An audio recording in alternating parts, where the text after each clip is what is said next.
मंदिरिया में सरस्वती मैया के पूजा करब हम 3 बजे भोरहरिया में बिना वाली मैया के पूजा करब हम 3 बजे भोरहरिया में सरस्वती मैया के पूजा करब हम 3 बजे भोरहरिया में।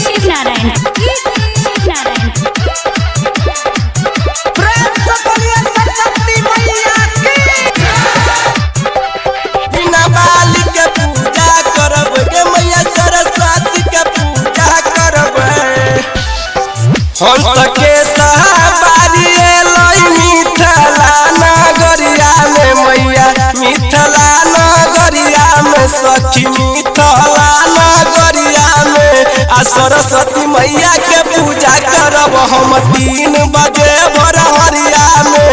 आ बिना वाली मैया के पूजा करब हम 3 बजे भोरहरिया में आ सरस्वती मैया के पूजा करब हम 3 बजे भोरहरिया में। Singing by Dilip गरोलिया।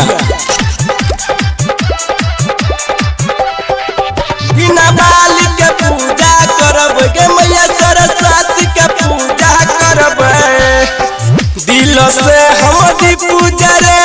मैया जी के शरणिया में सखी मैया जी के शरणिया में बिना वाली के हम शरणिया में आ सरस्वती मैया के पूजा करब हम 3 बजे भोरहरिया में के बिना वाली मैया के पूजा करब हम 3